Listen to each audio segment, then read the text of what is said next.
পুরো মধ্যপ্রাচ্য জুড়ে বাজছে তৃতীয় বিশ্বযুদ্ধের দামামা। আর এরই মধ্যেই আমাদের হাতে এসে পৌঁছেছে গুরুত্বপূর্ণ আন্তর্জাতিক সংবাদ। শুরুতেই শিরোনাম। নিরাপদ অঞ্চলে আবারও হামলা, গাজার শরণার্থী শিবিরে ইসরায়েলি বাহিনীর হামলায় ৩৪ জন শহীদ। এদিকে ইসরায়েলে ভয়ঙ্কর হামলার প্রস্তুতি নিচ্ছে ইরান, মন্তব্য আয়াতুল্লাহ উজামা খামেনির। পরেই জানাবো মুসলমানদের মধ্যে মতভেদের সুযোগ নিচ্ছে ইসরায়েল, ইরানের প্রেসিডেন্টের বার্তা। এদিকে ইরানের গোয়েন্দা বাহিনী আগেই সিরিয়াকে সতর্ক করেছিল বলে আয়াতুল্লাহ উজামা খামেনির মন্তব্য। এবং সর্বশেষ জানাবো অভিষেকের প্রথম দিনই রাশিয়া ও ইউক্রেন যুদ্ধতে পৌঁছাতে চান ট্রাম্প। এতক্ষণ শুনছিলেন সংবাদ শিরোনাম, এবারে বিস্তারিত। তবে তার আগে প্রতিদিনের আপডেট আন্তর্জাতিক সংবাদ সবার আগে পেতে ভিডিওটিতে একটি লাইক দিয়ে চ্যানেলটি সাবস্ক্রাইব করার অনুরোধ রইল। গাজার শরণার্থী শিবিরে ইসরায়েলি বাহিনীর হামলা, ৩৪ জন শহীদ। ফিলিস্তিনের অবরুদ্ধ গাজা উপত্যকার নুসেইরাত শরণার্থী শিবিরে ইহুদিবাদী ইসরায়েলি সেনারা গানবোট থেকে ভয়াবহ হামলা চালিয়েছে, যাতে অন্তত ৩০ জন ফিলিস্তিনি শহীদ হয়েছেন। গাজার যে শরণার্থী শিবিরে ইসরায়েল এই হামলা চালিয়েছে সেটি তেল আবিবের ঘোষণা করা নিরাপদ অঞ্চলে অবস্থিত। অর্থাৎ ইহুদিবাদী বাহিনী তাদের ঘোষণা করা নিরাপদ অঞ্চলেও হামলা চালিয়ে ফিলিস্তিনিদেরকে হতাহত করছে।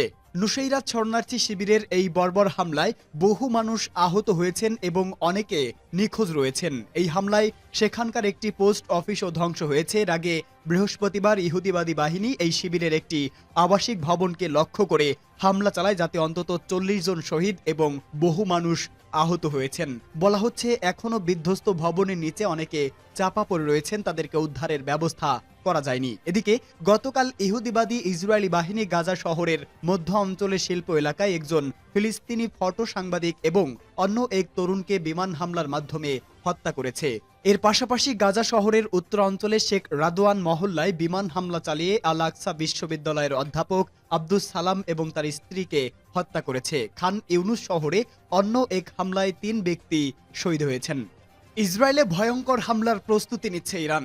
ইসরায়েলের বিরুদ্ধে আবারও হামলার হুঁশিয়ারি উচ্চারণ করেছে ইরান। দেশটি ইসরায়েলের বিরুদ্ধে ভয়ঙ্কর হামলার প্রস্তুতি নিচ্ছে। বার্তা সংস্থা রয়টার্সের এক প্রতিবেদনে এই খবর জানানো হয়।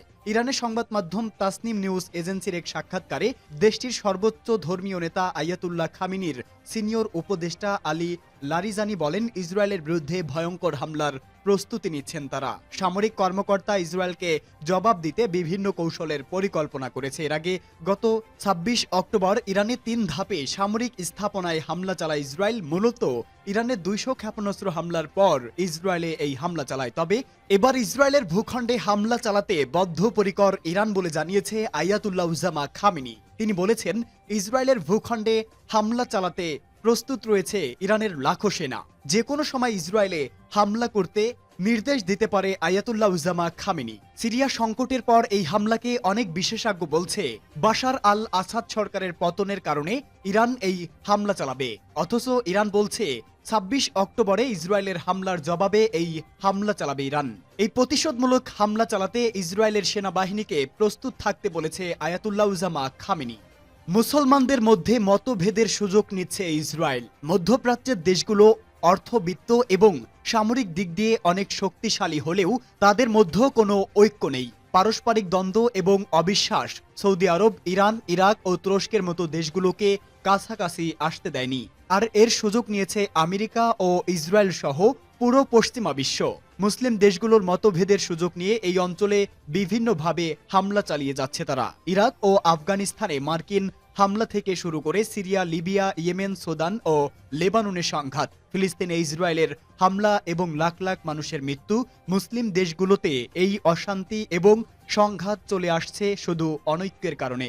মধ্যপ্রাচ্যের দেশগুলোর মধ্যে বিরাজমান এই অনৈক্যের বিষয়ে এবার কথা বলেছেন ইরানের প্রেসিডেন্ট মাসুদ পেজেশকিয়ান। তিনি বলেছেন, মধ্যপ্রাচ্যের সাম্প্রতিক ঘটনাবলী পরিষ্কার করে দিয়েছে মুসলিম দেশগুলোর মধ্যকার দ্বিধা বিভক্তির সুযোগ কাজে লাগিয়ে বিভিন্ন দেশে হামলা চালাচ্ছে ইহুদিবাদী ইসরায়েল। তুরস্কের বাণিজ্যমন্ত্রী ওমর বেলাতের সঙ্গে এক বৈঠকে এমন মন্তব্য করেন তিনি। তেহরান সফরে যান তুরস্কের বাণিজ্য মন্ত্রী। তুর্কি সমর্থিত হায়াত তাহরির আশ-শাম বা HTS নাটকীয়ভাবে সিরিয়ার রাষ্ট্রীয় ক্ষমতা দখল করার পর দুদেশের মন্ত্রী পর্যায়ে এই বৈঠককে গুরুত্বের সঙ্গে দেখা হচ্ছে। বৈঠকে মধ্যপ্রাচ্যের পরিস্থিতি উল্লেখ করে ইরানি প্রেসিডেন্ট বলেন, মুসলমানদের মধ্যকার মতভেদের সুযোগ নিয়ে ইহুদিবাদী ইসরায়েল ফিলিস্তিনের অবরুদ্ধ গাজা উপত্যকা, লেবানন এবং সিরিয়ায় হামলা চালাচ্ছে এবং মুসলমানদের শহীদ করছে। তিনি বলেন, আমরা যদি আমাদের মতপার্থক্য বাদ দিতে পারি তাহলে আমরা অনেক বেশি শক্তিশালী হব এবং সারা বিশ্ব আমাদের সাথে পারস্পরিক শ্রদ্ধা ও সম্মানের ভিত্তিতে যোগাযোগ রাখবে। মুসলমানদের সমস্যাগুলোকে তিনি ভ্রাতৃপ্রতিম আচরণের মাধ্যমে সমাধান এবং শুধু কথায় নয়, প্রকৃতপক্ষেই মুসলিম বিশ্বকে শক্তিশালী করার আহ্বান জানান। ইরানি প্রেসিডেন্ট বলেন, আমাদের প্রয়োজন ঐক্য। যদি মুসলিম দেশগুলো আমাদের বাণিজ্য বাজার থেকে শুরু করে পরিবহন রুট এবং অন্যান্য সম্ভাবনাকে একে অপরের সাথে ভাগাভাগি করে নেয় তাহলে সেটি নিশ্চিতভাবে সমস্ত মুসলিম জাতির জন্য লাভজনক এবং ইহুদিবাদী ইসরায়েল কিংবা অন্যরা মুসলমানদের ব্যাপারে হস্তক্ষেপ করা বা অপরাধমূলক তৎপরতা চালানোর সাহস পাবে না। বৈঠকে ইরানের প্রেসিডেন্ট উল্লেখ করেন, তুর্কি প্রেসিডেন্ট রজব তাইপ এরদোয়ানের সাথে যতবারই তারা বৈঠক করেছে ততবার তিনি মুসলিম দেশগুলোর মধ্যে সম্পর্ক বাড়ানোর উপর জোর দিয়েছেন। আমি বিশ্বাস করি মুসলিম দেশগুলোর সম্পর্ক ও যোগাযোগ আরও বাড়ানো উচিত। তিনি বলেন, তুরস্কের সঙ্গে সব ক্ষেত্রে সম্পর্ক উন্নতি করতে ইরান প্রস্তুত রয়েছে। ইরানের গোয়েন্দা বাহিনী আগেই সিরিয়াকে সতর্ক করেছিল। ইসলামী প্রজাতন্ত্র ইরানের সর্বোচ্চ নেতা আয়াতুল্লাহ উজামা খামেনি বলেছেন, সিরিয়ায় শত্রুরা দ্রুত কাজ করছে, কিন্তু তাদের উচিত ছিল আগেই বিষয়টি আঁচ করা এবং তা প্রতিরোধ করা। আমাদের গোয়েন্দা সংস্থা কয়েক মাস আগেই সিরিয়ার কর্মকর্তাদের কাছে এই সংক্রান্ত সতর্কবার্তা পাঠিয়েছিল। ইরানের গোয়েন্দা প্রতিবেদনগুলো সিরিয়ার শীর্ষ কর্মকর্তাদের কাছে পৌঁছেছিল নাকি মাঝপথে হারিয়ে গিয়েছিল সে বিষয়ে ইরানের সর্বোচ্চ নেতা নিশ্চিত নন। তবে এটা নিশ্চিত যে কয়েক মাস আগে সংশ্লিষ্ট কর্তৃপক্ষকে এ বিষয়ে ইরান অবহিত করেছিল। সিরিয়া বর্তমান পরিস্থিতি ও দুর্ভোগ হচ্ছে প্রকৃত ও দৃঢ়তার মনোভাবে ঘাটতি ও দুর্বলতার ফলাফল, যা সিরিয়ার সেনাবাহিনী দেখিয়েছে। একটি দেশের সেনাবাহিনীকেই মূল যুদ্ধ করতে হয়। অন্য জায়গা থেকে যাওয়া স্বেচ্ছাসেবী বাহিনী কেবল সে দেশের সেনাবাহিনীর পাশে থেকে লড়াই চালাতে পারে। স্থানীয় সেনাবাহিনী দুর্বলতা দেখালে স্বেচ্ছাসেবীরা কিছু করতে পারে না। দুর্ভাগ্যবশত সিরিয়ায় তাই ঘটেছে। এটা যৌক্তিক নয় এবং জনমত এটা মেনে নেবে না যে ইরানের সেনাবাহিনী গিয়ে সিরিয়ার সেনাবাহিনীর জায়গায় যুদ্ধ করবে।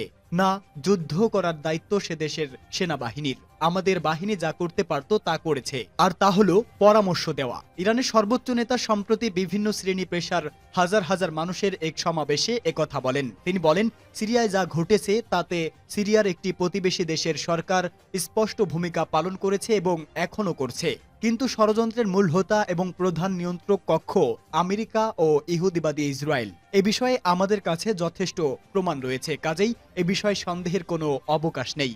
অভিষেকের প্রথম দিনই রাশিয়া ও ইউক্রেন যুদ্ধবিরতিতে পৌঁছাতে চান ট্রাম্প। যুক্তরাষ্ট্রের নবনির্বাচিত প্রেসিডেন্ট ডোনাল্ড ট্রাম্প অভিষেকের প্রথম দিনেই ইউক্রেনের সঙ্গে রাশিয়ার যুদ্ধবিরতিতে পৌঁছাতে চাইছেন। একটি সূত্রের বরাতে মার্কিন টেলিভিশন সংস্থা NBC এ তথ্য জানিয়েছে। প্রতিবেদনের তথ্য বলেছে, ট্রাম্পের টিম ইউক্রেন ও রাশিয়ার মধ্যে একটি যুদ্ধবিরতির মধ্যস্থতা করার জন্য কঠোর পরিশ্রম করছে। একটি শান্তি আলোচনার পথ প্রশান্ত করতে পারে। ট্রাম্প বারবার বাইডেন প্রশাসনের সংঘাত মোকাবেলা পদ্ধতির সমালোচনা করেছেন। তিনি দাবি করেছেন, হোয়াইট হাউসে তিনি দায়িত্বে থাকলে সংঘাত থাকত না। NBC নিউজ জানিয়েছে, ট্রাম্পের জাতীয় নিরাপত্তা দল এরই মধ্যে বিদায়ী হোয়াইট হাউস ও কিয়েভ নেতৃত্বের সঙ্গে আলোচনা করেছে। ভাইস প্রেসিডেন্ট জেডি ভান্স এবং ইউক্রেন বিষয়ক বিশেষ দূত কিথ কেলোক গত সপ্তাহে Vladimir জেলেনস্কির chief of staff André ইয়ারমাকের সঙ্গে সাক্ষাৎ করেন। এদিকে বিদায়ী প্রেসিডেন্ট জো বাইডেনের জাতীয় নিরাপত্তা উপদেষ্টা জ্যাক সুলিভান তার সম্ভাব্য উত্তরসূরি মাইক ওয়াল্টেজের সঙ্গে যোগাযোগ করে প্রাসঙ্গিক তথ্য শেয়ার করেছেন বলেও জানিয়েছে NBC। তবে তারা যুদ্ধবিরতি বা সংঘাত অবসানের কৌশল নিয়ে আলোচনা করেননি বলে জানা গেছে। 20 জানুয়ারির অভিষেকের আগে বাইডেনের কোনো কর্মকাণ্ডে ট্রাম্প যাতে বিস্মিত না হন তা নিশ্চিত করতেই এই আলোচনা বলে জানিয়েছে নাম প্রকাশে অনিচ্ছুক এক জ্যেষ্ঠ প্রশাসনিক কর্মকর্তা।